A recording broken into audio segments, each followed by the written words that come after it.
আসসালামু আলাইকুম। যারা মুরগির মাংস মোটেই পছন্দ করেন না, অবশ্যই এই রেসিপিটা একবার হলেও ট্রাই করবেন।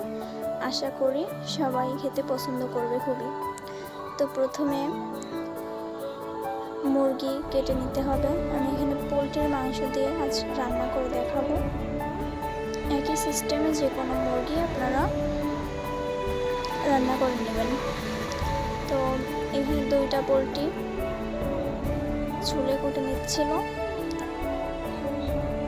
এই যে মাংসগুলো আমি কিছু রেখে দিয়েছি এবং কিছুটা রান্না করে দেখাচ্ছি। এখানে মাংসগুলো প্রথমে খুব সুন্দর করে ধুয়ে নিচ্ছি। 2 থেকে 3 বার ধুয়ে নিতে হবে এরকম। তারপর চলে গেছি চুলাতে।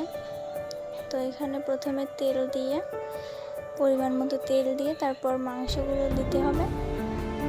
মাংসগুলোকে একটু ভাজা ভাজা করে নিতে হবে, তাহলে মাংস অনেক সুস্বাদু হবে এবং অনেক টেস্টি হবে। পোলট্রির মাংস যেহেতু একটু নরম নরম থাকে, তো সেক্ষেত্রে এটা একটু ভেজে নিলে হয় কি একটু শক্ত হয়ে যায়।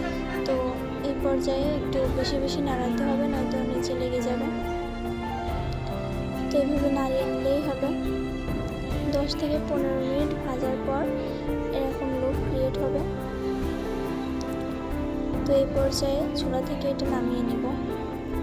তারপর সেই তেলের মধ্যেই পেঁয়াজ ভাজি করে নেব। প্রথমে কিছু পেঁয়াজ দিয়ে দিলাম।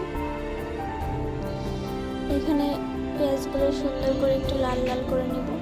এই পর্যায়ে মশলা দিয়ে দিব। এখানে যত প্রকার মশলা আছে সবই একসঙ্গে বেটে নিয়েছিলাম। শুকনো ঝাল, রসুন, গরম মশলা, আদা, এগুলো সব বেটে দিয়ে, আমার ঝালের পরিমাণটা একটু কম ছিল, শুকনো ঝালের পরিমাণ, এই জন্য আমি একটু গুঁড়া ঝাল অ্যাড করে দিয়েছিলাম। তারপর এগুলোকে নাড়িয়ে নিয়ে আলু দিতে হবে পরিমাণ মতো। আর যারা আলু খেতে পছন্দ করে না, তারা একবারে এখানে গোশ দিয়ে দেবেন। তো প্রথমে আমি আলুটাকে একটু নাড়িয়ে নিয়ে এর মধ্যে আবার গোশ ঢেলে দিয়েছিলাম। এবার মাংসটা খুব ভালোভাবে মশলার সাথে মিশিয়ে নিতে হবে। এখানে 5 থেকে 10 মিনিট এভাবে নাড়াতে হবে আর জ্বালাইতে হবে, যাতে করে নিচে লেগে না যায়। এজন্য বারবার উল্টে পাল্টে নাড়তে হবে। তো এইভাবেই 5 থেকে 10 মিনিট নাড়িয়ে নিলেই হয়ে যাবে। তারপর ঝোলের পানি দেওয়ার জন্য অল্প একটু পানি দিয়ে সেটা কষিয়ে নিতে হবে। এই যে অল্প একটু ঝোলের পানি দিয়ে দিলাম, এতে আলু এবং মাংসটা কষানো হবে।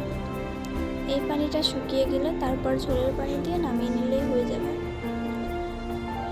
তো এই পর্যায়ে এই যে পানিটা প্রায় শুকিয়ে এসেছে, 15 থেকে 20 মিনিট জাল করার পর এরকম হয়ে যাবে। তারপরে যে আমি ঝোলের পানি দিয়ে দিলাম।